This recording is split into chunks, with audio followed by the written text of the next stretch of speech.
అండి welcome to my channel. నేను ఈరోజు ఇడ్లీ పిండితోని పునుగులు వేయడం చూపిస్తున్నా. మన దగ్గర ఇడ్లీ కోసం పట్టుకున్న పిండి ఉంటుంది కదండి, అది దాంతోని పునుగులు. మనకు లాస్ట్లో ఎప్పుడైనా కొంచెం మిగిలిందంటే ఈ పద్ధతిలో చేసుకుంటే చాలా టేస్టీగా, చాలా సూపర్గా ఉంటాయండి. పిండి వేస్ట్ కాదు, మనకు టిఫిన్ కూడా మార్నింగ్ టైం రెడీ అయిపోతుంది.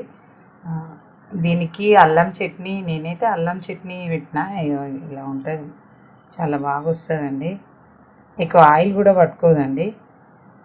ఇది ఇలా మనం అల్లం చట్నీతోని తిన్నా, దీంతోనైనా, ఏ చట్నీతోనైనా చాలా మంచి టేస్టీగా ఉంటుంది. నేను ఈ ప్రాసెస్ ఏందో చూపిస్తాను, మీరు ఓకేనా అండి?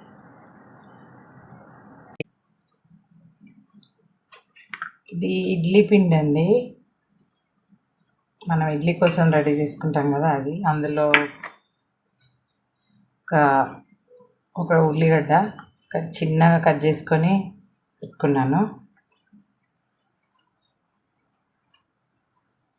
ఇందులో ఒక టేబుల్ స్పూను మైదా,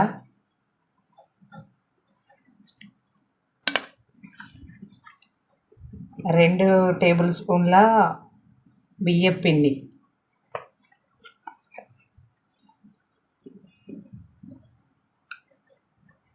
ఒక రెండు సన్నగా కట్ చేసిన పచ్చిమిర్చి,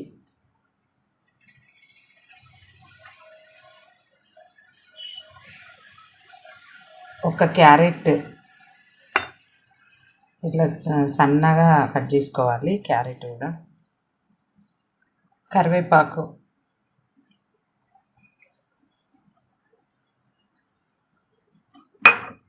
కొత్తిమీర అండి, ఒక హాఫ్ టీ స్పూను జీలకర్ర, రుచికి సరిపడినంత సాల్ట్,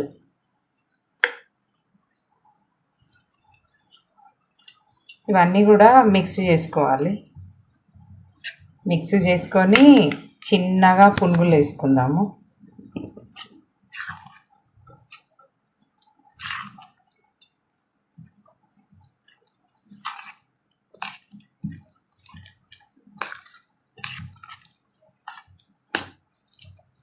మనం ఇడ్లీ చేసుకోవడానికి రెడీ చేసిన పిండి ఎప్పుడైనా లాస్ట్లో కొంచెం మిగిలిపోదు ఎటు కాకుండా ఉన్నది అనుకోండి, అలాంటి టైంలో ఇలా రెడీ చేసుకొని వేసుకుంటే మంచి టేస్టీగా ఉంటుంది. తర్వాత పిండి వేస్ట్ కాకుండా మనకు ఒక ఐటెం కూడా రెడీ అయిపోతుందండి. ఇట్లా మంచిగా కలిపేసుకొని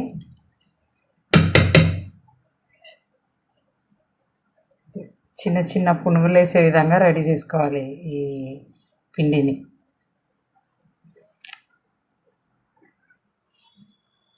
కడాయి పెట్టుకొని నూనె పోసిన, ఇది కొంచెం వేడి కావాలి. వేడైన తర్వాత పునుగులు వేసుకుందాం.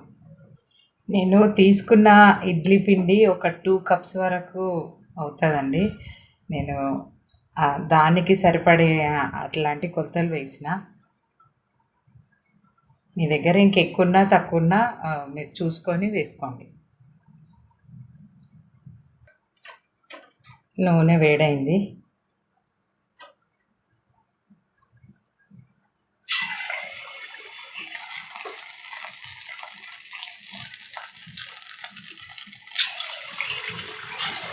ఇలా చిన్న చిన్నగా వేసుకోవాలండి.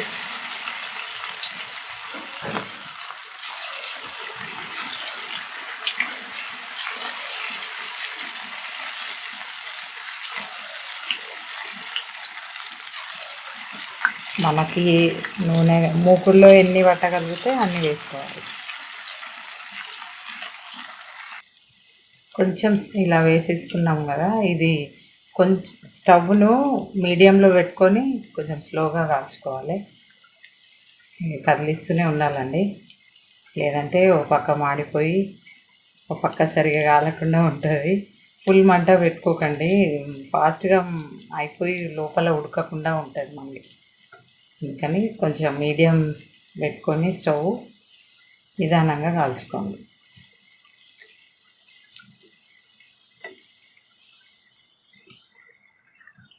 మీకు ఒకవేళ పిండి కొంచెం పలచగా అనిపించినట్టుగా ఉంటే ఇంకొక టేబుల్ స్పూను బియ్య పిండి వేసుకోవచ్చు దీనిలో. ఇట్లా కాలిన తర్వాత ఇలా ఉండాలి.